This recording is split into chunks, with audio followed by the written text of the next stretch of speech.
Assalamualaikum warahmatullahi wabarakatuh. Balik lagi sama aku Lutfi Alhilaliyah Husna. Di video aku kali ini aku bakal ngebahas tentang uji asumsi klasik pada analisis regresi linear berganda, seperti yang ada pada judul aku kali ini. Serta aku bakal tunjukin tutorial pengolahan datanya menggunakan program SPSS. Nah, apa sih uji asumsi klasik itu? Uji asumsi klasik adalah analisis yang dilakukan untuk menilai apakah di dalam sebuah model regresi linear ordinary least square atau OLS itu terdapat masalah-masalah asumsi klasik. Nah, pengertian dari regresi linear atau OLS itu sendiri adalah sebuah model regresi linear dengan metode perhitungan kuadrat kecil atau yang di dalam bahasa Inggrisnya itu disebut dengan istilah ordinary least square. Nah, jenis linear OLS ini ada dua macam, yaitu regresi linear sederhana dan regresi linear berganda. Regresi linear sederhana atau bisa disebut dengan simple linear regression adalah regresi linear dengan satu variabel bebas dan satu variabel terikat. Sedangkan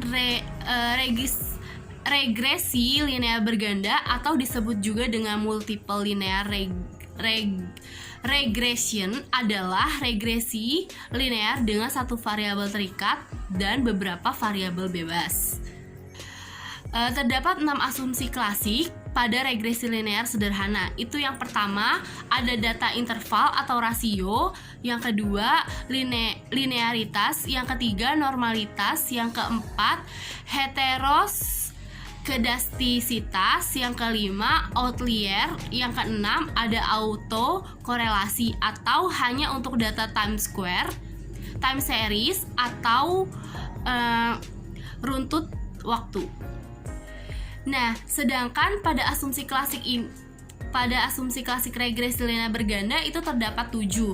Yang pertama itu ada data interval atau rasio, yang kedua linearitas, yang ketiga normalitas, yang keempat heteroskedastisitas, yang kelima outlier, yang keenam multikolinearitas, yang ketujuh itu ada autokorelasi atau hanya untuk data time series atau runtut waktu.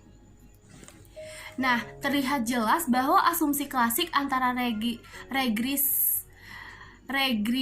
linear sederhana dan berganda hampir sama. Letak perbedaannya hanya pada uji multikolinearitasnya, di mana syarat tersebut hanya untuk regresi linear berganda saja.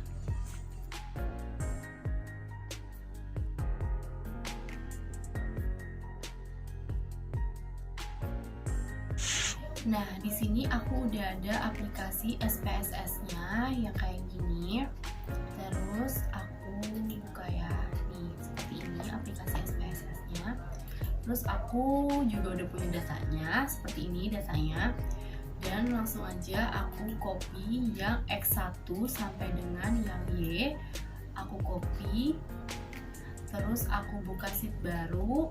Setelah aku buka sheet baru, ini aku klik kanan. Terus aku klik transpose. Ini kan udah jadi vertikal. Aku copy lagi.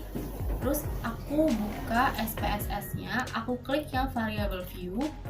Terus aku paste. Nah, terus yang desimalsnya itu aku rubah jadi 0 semuanya. Terus yang measure-nya aku rubah jadi scale. Nah, terus aku masuk lagi nih ke data yang aku punya. Aku copy lagi datanya. Semuanya aku copy yang data ini. Terus aku balik lagi ke SPSS. Terus aku klik data view. Ini udah kayak gini ininya. Terus aku Nah, udah kayak gini nih, udah semua. Aku klik analis, terus aku klik lagi regression linear. Setelah itu yang Y-nya itu di dependent dan X1 sampai dengan X3-nya itu di independent. Terus aku klik plots, terus yang z rate-nya itu di Y, terus spreadsheet-nya itu di X. Terus yang ini nih, standar desserts residual plots-nya itu yang histogram sama normal probability plot itu aku centang, aku checklist, terus continue, setelah itu oke.